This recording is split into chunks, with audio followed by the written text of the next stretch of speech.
welcome back here to Wake Up Call with Dan Tortora inside the Great Lakes Honda City studios. Great Lakes Honda City on 7140 Henry Clay Boulevard in Liverpool, New York. Open Monday through Saturday for sales and service. Online all the time at greatlakeshondacity.com. I am picture in picture with this gentleman, Mr. Rhett Lashlee, the head coach of the SMU Mustangs football program. I don't know if there's any coach in the last few seasons that has been more of a consistent guest here on the show. He always makes time and means a lot to me because I know how busy he is. I know how hard he works, and I know how good this team has been. So thank you, Coach, for always making me a part of the schedule. Hey, thanks for always having us on. Of course, it's my pleasure. So coming out of last season, going into this season, I know that there's like a hindsight 2020. There's things that maybe are on your mind as you get set. I know they say you leave the wins and losses in last season, but what things positively can you take from last year into this year? I think we kind of knew that it could be a struggle going into the season. Just we lost so much, especially on defense, and we lost 9 of our 11 starters and tons of leadership, and lost a lot of offensive production when you start talking about Brashard Smiths and Roderick Daniels and our two starting outside receivers. And so we knew that it was going to maybe take a minute for the team to kind of gel, although we thought we had gone out and brought in some good pieces, and it did. I mean, we started out 2-2, could have won all those games, but found a way to lose 2 of them. I think the positives were, though, the guys just kept getting better like we thought they would throughout the year, and ended up putting ourselves in position and in contention to go back to Charlotte in the ACC championship game. Had 2 minutes to go in our final regular season game. If we can get a stop, we're there. We didn't get a stop, and then we missed the field goal at the end. But I think probably the biggest thing from a last year's team standpoint is they stayed together. They continued to keep the winning tradition, the cultural tradition of things we've been doing here and building, and now we don't lose as much off of that group, and so we've got a better core nucleus to go into this season with what's returning. And I think the biggest thing probably for the program we're trying to build is simply we kind of proved that year one wasn't a fluke. Now we didn't make it back and we didn't make it to the playoffs, but we went 9-4.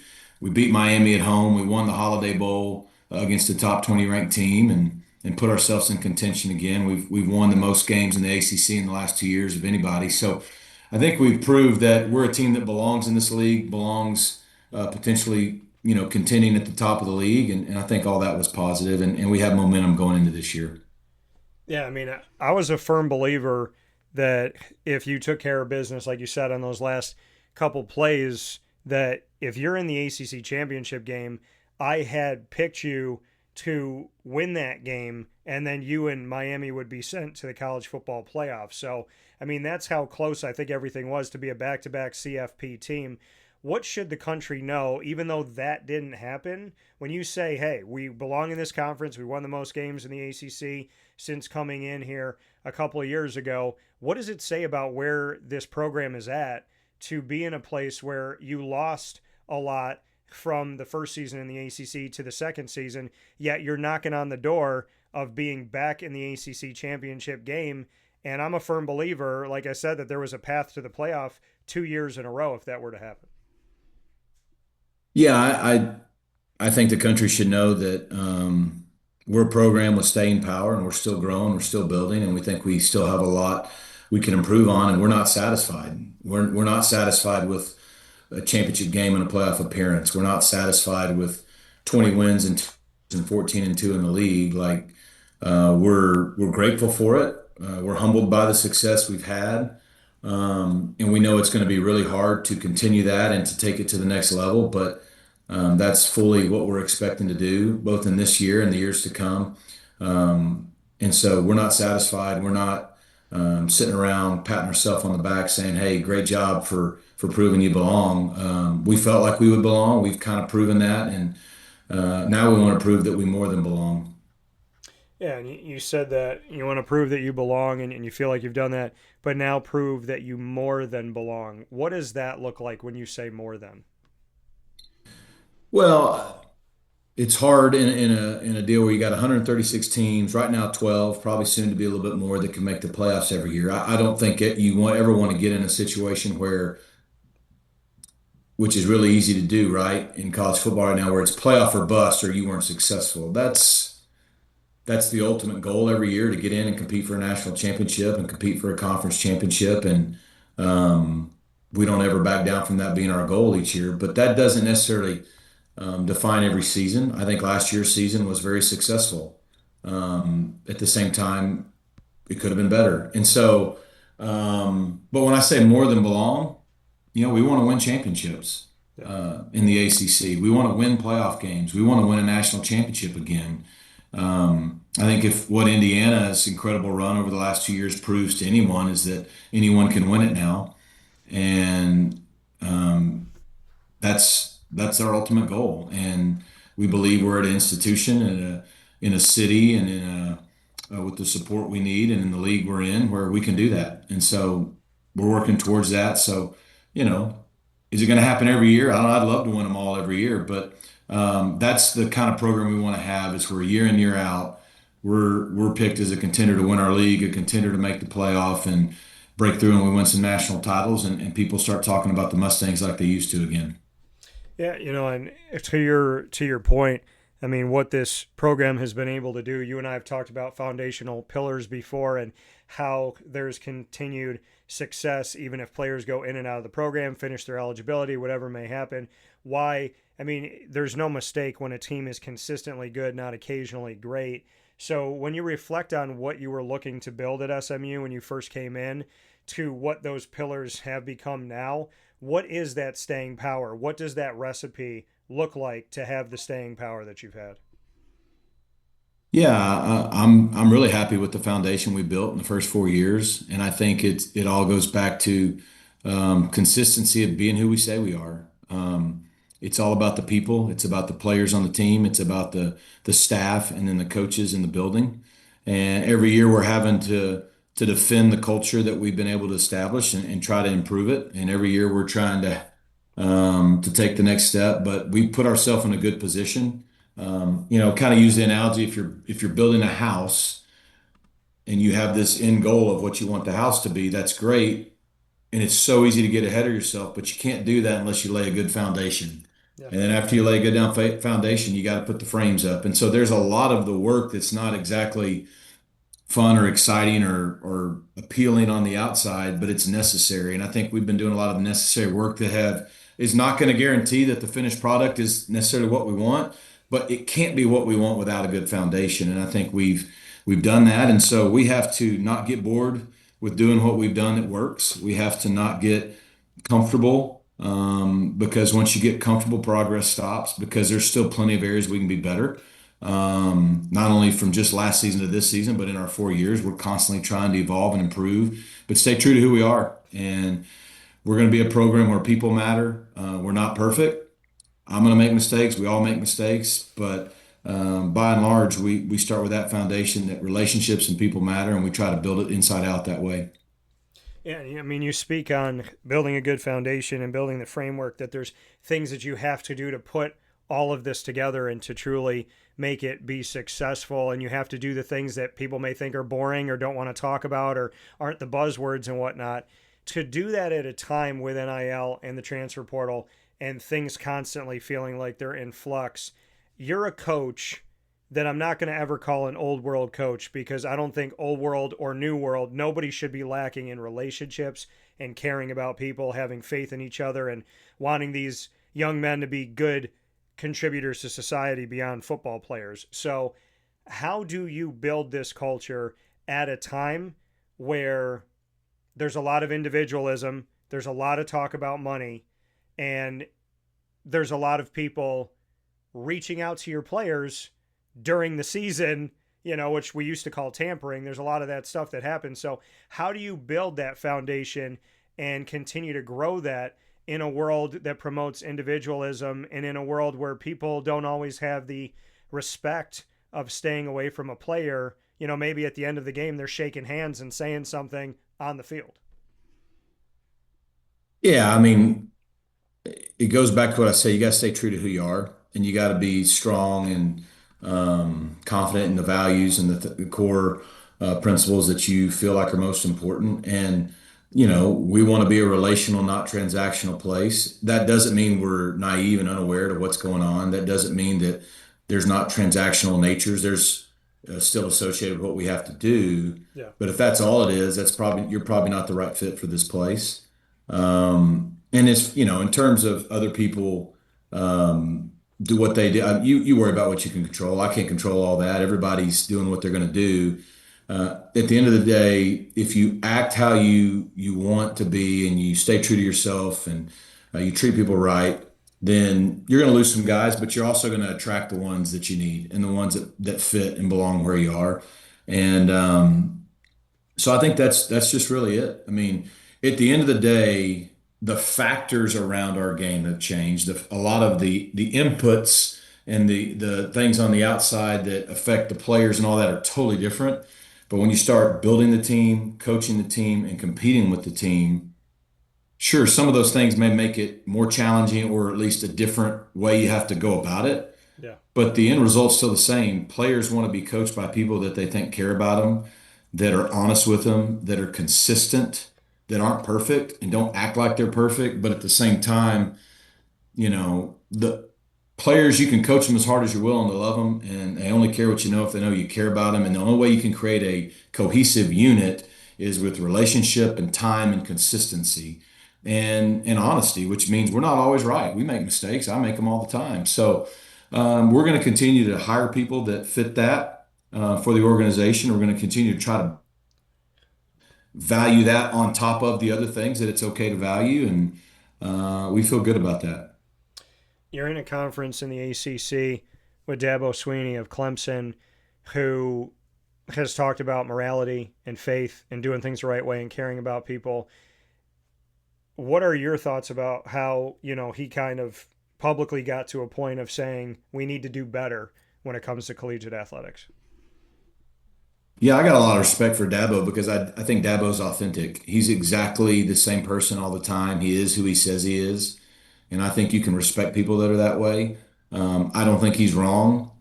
You know, People don't like it when you tell the truth. I mean, we're not doing what's right for young people long term. The vast majority of them, the 98 percentile of them, we're just not. Doesn't mean they shouldn't be making money. It doesn't mean they shouldn't have more choices. They should. But, there's a lot of things we're doing that are going to have massive unintended consequences 5, 10 years down the road for everybody, or majority of them. Because at some point we got to make a decision. Are they still young men that we're developing and they're student athletes? Or, which I think we've seen the actions say no, but we still want them to be? Or are they employees and adults and need to be treated like such? Either one could be argued fine. I'm not here to argue that, but living in the middle and having an identity crisis isn't the solution. And we're trying to live in two worlds, and you can't serve two masters. And so I respect Dabo for what he said. I respect Dabo for who he is. And look, there's all of us will tell you stuff goes on all the time that you can't prove.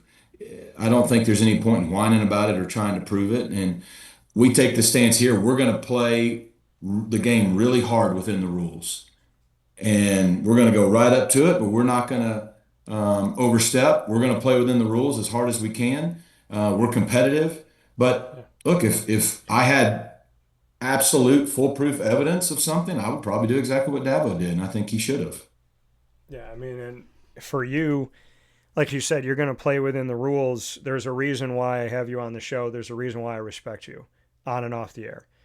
And when you have these times, when you're getting ready, we're here in the spring, when you're talking with your team and you have everybody in front of you, what is the message that you want to convey to them? Because people learn differently.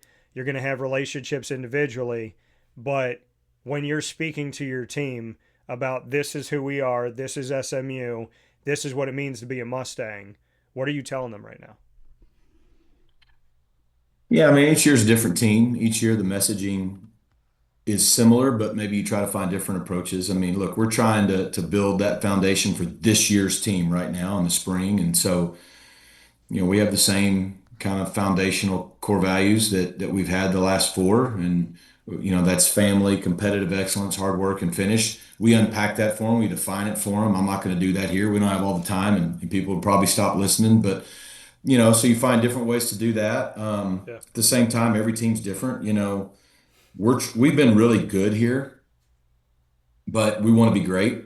And that good to great, that transition and that move is tough. It's a really thin line, a really thin margin, and it takes all the little things. So we're trying to put ourselves in positions to explain that and show that to them. And as this team learns, like, hey, what does it take for us to go from here to here?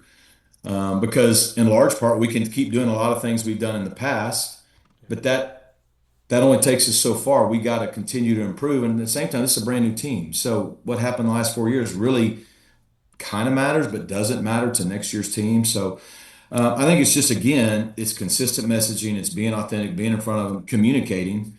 Look, this is the vision. This is what we're trying to get done. Here's how we're going to do it. And then when it's done well, calling it out when it's not, talking about how we can get there. We're doing everything we can to build a tough and a disciplined and a united team come Labor Day Monday night in Tallahassee. And we can't waste any time. We got to be urgent in getting ready for that because it's going to be here before we know it. And if we think we're going to show up a week or two before that game and start getting ready for that game in the season, we're going to be in for a rude awakening. So those are the kind of things that we're internally trying to do as we go through our winter program, as we go through spring ball, and then eventually summer and fall camp is just the process of what it takes to build a great team. And if we can build a great team, then we'll have a chance for the results to go the way we want them to. And when you talk about building from now and getting ready for Tallahassee and Labor Day now instead of waiting a week before that game happens as we head later on into this year, your thoughts on the fact that the portal has now changed, where there's not two openings, there's one opening. What does that do to maybe give you and your coaching staff a breath with it as you go through the spring? Yeah, I think that was one of the major improvements we made coming out of the AFCA and Craig Bowl and a lot of the coaches deserve a lot of credit because a lot of the issues we didn't create, but now we've been asked to try to help fix some of them. And I think that one fixes it a little because not only do coaches know who we have on our team right now, but the kids know where they are. And so there's none of that apprehension on their end either. And they're not getting bombarded by agents and people to leave now. Everybody talks about kids having freedom of choice. That's fine. How about the ones that were happy and then someone came in and kind of weaved a web in their mind and convinced them to go do something that wasn't in their best interest? And now they left a situation that was good for them and now they're in a worse situation. Like kids have been put in a really bad spot and been exploited a lot more than people realize. And that stuff's all off the table now. So, for the first time in the last 3 years, we know our team today. We have about 8 players that won't show up till June 1, 7 freshmen and a junior college player just because they're finishing up their schooling. But there's nobody on our team right now that's going to be gone. And that gives us a chance to start end of January, early February, building our team as opposed to kind of dipping our toe in the water, but not really being able to till about, May 1, June 1. And I think that gives us a chance to be better earlier.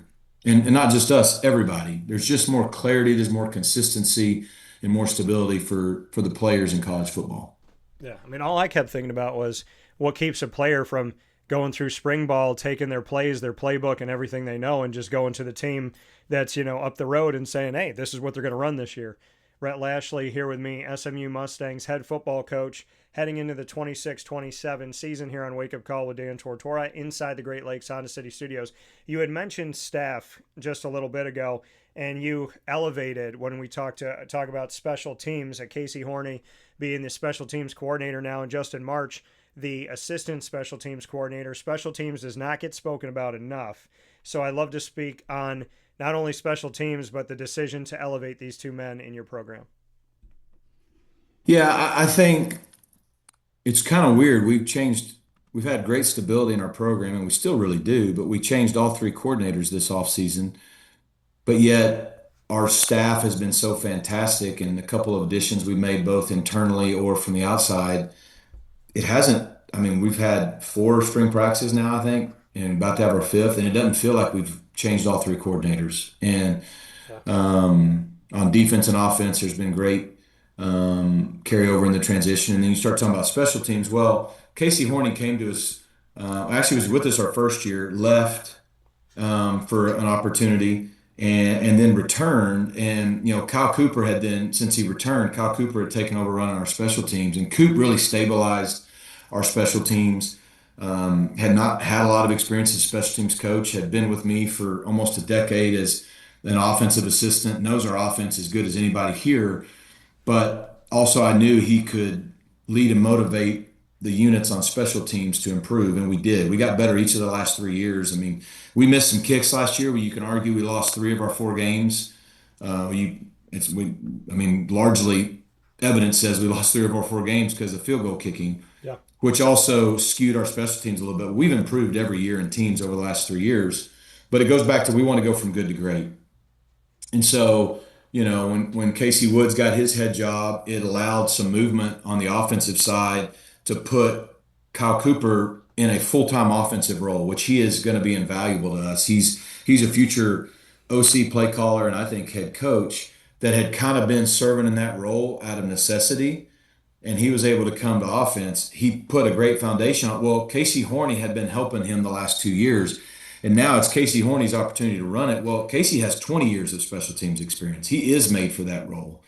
That's his specialty. He's elite at it. He's great with specialists. And then to add someone like Justin March, who kind of helped us as a volunteer last year, but has 8+ NFL years of experience in special teams. So a lot of credibility to our players. Those two guys together, I think now being able to take over special teams and allow Kyle to go into full-time offense, I think that's two little movements that could help us go from good to great. And I got all the faith in the world in Casey because, again, you want to hire people that are either better than you or more specialized in certain areas than you. And I think we definitely did that. Yeah, and you mentioned offense and defense as well when we look at coordinators, and I appreciate you diving into special teams. When we look at the offensive side of the ball, written on the website for SMU, we have three that are named co-offensive coordinators. When we talk about Rob Likens, Garen Justice, and De'Aaron King, who I covered when he was a player at Houston. So bring me into the decision to have King, Justice, and Likens all work together on offense, and then defensively to have Ricky Hundley Jr. and Maurice Crum Jr. working as co-defensive coordinators. Just why it was important to you to have co's and to have multiple eyes and ears when it comes to offense and defense. Yeah, I think you start talking about it like there's a lot of things we do in coaching that have been done, and someone said, "Why you do that?" And they're like, "I don't know. I guess just because that's how we've always done it." And there's nothing wrong with that if it's the best way. It just so happens to be when Casey left and Scott left and some of the things, I just felt like some of the moves were internal and were there for us. And like I said, on offense, four of the five coaches have been with us the last 3 years. If you start talking about Garen Justice and Rob Likens, we've been together since Miami 2020. Derek King played for us there, so he knows our system well. Kyle Cooper and I have been together since 2017. And so starting to think about, well, where does everybody fit well? Well, the number one thing on offense, we do it together. And five or six guys are better than one. And really, we got about 10 people in the room. And so it was all about what fits this staff and this unit and this team, not what fits, I guess, the norms in our game. You know, Casey had been the coordinator, and Rob and Garen had shared the co-titles. Well, honestly, wasn't going to take away a title from Rob because he's really elite at what he does and really helps us on offense. But I did move him into a more chief of staff role. He's helping me a lot as associate head coach, and not just in title, but in deed and things he does. So I can try to be a better head coach and help where I need to help everywhere else. And so really that's what his role has become.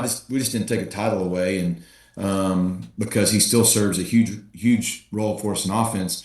But moving Garen, who's been a head coach, been a coordinator, into that kind of organizational role on the offensive side of the ball that Casey left, and then taking someone like De'Aaron and even Kyle Cooper, but like De'Aaron, and putting them in more of a play calling role in day-to-day operations, and giving them those co-coordinator titles. They all serve different roles. I mean, in theory, I could probably give them all a co-coordinator title and it would have made sense. but internally, everybody knows their role. Everybody does it at a high level, and they work really well together. So that was kind of unique on offense, but there was just so much synergy and consistency. That's why we did that. Um, but everybody's got different roles internally. And then on defense, I've known for about the last year and a half that, we're being really good on defense. Scott Simons eventually is going to get a head job or a job in the NFL or something. And it just so happened actually later in the process, and either he or I thought it came up. Thought we were going to go another year, but about a year and a half ago, once Maurice Crum came here and Ricky Hunley, who's been with Scott for 10 years, like I knew after that ACC championship run, like we had something special with those guys. Yeah. They're studs. The players love them. Like I said, Ricky's been with Scott for almost a decade. He knows the defense as good as anybody. Mo has been a coordinator before, has now, both those guys have now been together for the last 3 years with us. And it was always kind of the plan when that time happened. We were probably going to stay in house because we've been playing good defense. We don't want to, throw it all out and start over if we don't have to. And it just worked out. Those guys are great to lead us together. And Mo will call the defense, but man, together from the back end to the front, those guys have been working really good again with four of the five defensive coaches who've been here now the last 3 years together too. So that was kind of the thought process that went into it. Rhett Lashlee here with us on Wake Up Call inside the Great Lakes Honda City Studios. Before I let you go, we will play rapid fire where you get to put me on the hot seat here. We get to have some fun with it, but not before I mention this gentleman who I mentioned plenty of times. It is atypical to have a quarterback that is consistently with you. Kevin Jennings has been loyal to SMU. SMU has been loyal to him. What does it mean to have him here in the spring as you get ready for the season? It means everything for this team.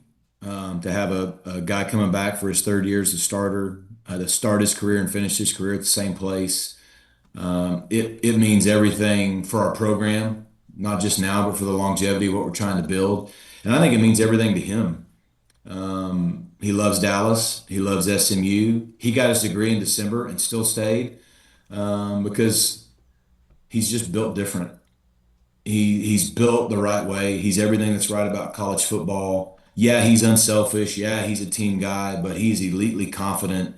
And he loves this place. And I think in a day and age where his family chose to do what has kind of become less trendy or less the norm, Yeah.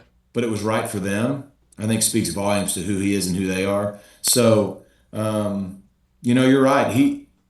He could have listened to a bunch of outside noise, but he's true to himself. He's a leader. He's convicted. He's a winner. And he knew this was a good decision for him, short term and long term. And I applaud him for it, not just because I'm happy he's here, but just for having the courage to do what he felt was right for him.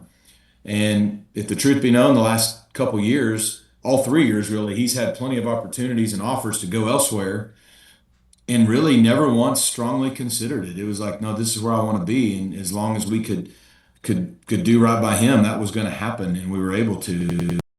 And so his legacy is going to last long after he's done playing here. But I think it's huge for this team because the experience, the veteran leadership he's going to give us as we try to make a run.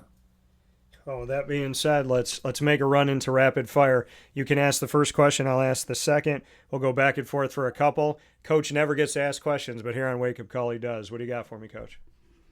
All right, playoff selection, committee or no committee?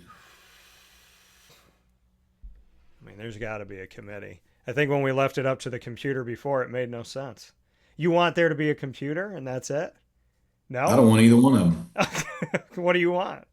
I want them to be earned just like every other professional sport and every high school sport. Okay. You know what you got to do. If you finish in the top 3 or 4 in your league, you're in. We don't need a committee for that. I can understand if we went to 24 or something of that nature. I can understand what you're saying. I've spoken with a couple guys about this, and I've actually pitched that 24 works. And when they say, well, how do you make it work with the schedule and classes and all that? I'm like, well, the FCS does it, and they get done 2 weeks before. And 24 is the best for everything. We don't have time for it, but it's the best. You're right. But think of the NFL. You finish in the top 7 in the AFC, you're in. You finish in the top 7 in the NFC, you're in. There is no gray area. It doesn't matter brand. It doesn't matter bias. It doesn't matter strength of schedule. You think of the NBA, Major League Baseball. You think of high school sports. You finish in the top 4 in your league, you're in. Nobody cares if your league's softer than the other one. Like, it's just got to go to being earned, not selected. You don't select people to play in tournaments. and we got to get out of that mindset.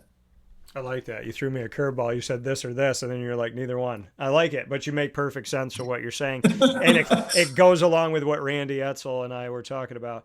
My question for you, Coach. Oh, my goodness. All right. I don't think I've asked you this before. If you took over my show for the day and it was Wake Up Call with Rhett Lashlee, what three guests, living or deceased, would you have on the show and why? Wow. Okay. I'm going to have Bobby Bowden on the show. I'm going to have Pat Sullivan on the show. And I'm going to have you on the show because I took over your show. Okay. Why? Why did you choose who you chose? I just realized I rebutted your question last time, so I guess you'll get a chance to rebut mine. But Bobby Bowden was the two people that made me fall in love with wanting to coach were Bobby Bowden and Bill Walsh. I was at that age and I just watched him and I loved how he went about it, how he did it, and then over the years meeting people that worked with him and hearing all about it, like it's just I just admired how he did it, and so I'd love to have him on the show. Pat Sullivan, man, I owe Pat everything. Just about, Gus Malzahn gave me my opportunities, and I owe him. I can't put into words what I owe him, but Pat Sullivan hired me at 27 years old to be the OC at Sanford. It was my first OC job, my first time making money, which I needed to because my twin boys had been born. But in 1 year with him, he taught me more about coaching and dealing with people than probably anyone in my life has in such a short amount of time. And so I just have the utmost respect for him. And man, he taught me so many things, probably without even trying. And then you, because this is your show, so you want to take over your show and make it better than you have it. I at least got to bring you back so everybody knows where it started. I appreciate that. Coach, you got one more for me. What do you got? Oh man. All right. Sticking in the playoff world, Okay. you prefer home or neutral sites? I appreciate the Bulls that are a part of it. I appreciate the six Bulls that are part of it. So I'd want them to have some life in it. But I also fully know, I mean, going to your SMU Penn State game, and you can say this, and any coach can say this, the home field advantage is outrageously there. So, I mean, if SMU can play a home game, you know what that does for you, and you know what it does for the community, and you know how much it can help you get to the next round. So I think expanding to 24, you're going to have multiple rounds of home games, I would say. My question back to you, I want to ask you something CFP related. Okay, if the college football playoff played the national championship in any other country, where would you want to take SMU to play a national championship that's not the United States? That's a great question. Um,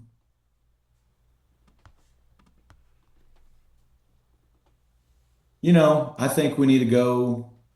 I think we probably need to go to England and play in the one of those great soccer venues Okay. and show them what real football is. So, yeah, I just think that the caveat needs to be it never needs to be played later than the second Monday in January, I agree. wherever it's played. I like it. I agree, and I'm with it. Rhett Lashlee, SMU Mustangs head football coach. Always a pleasure to have you on the show, and cannot thank you enough for you being the same man on and off the air. Thanks, Dan. Always good to be with you.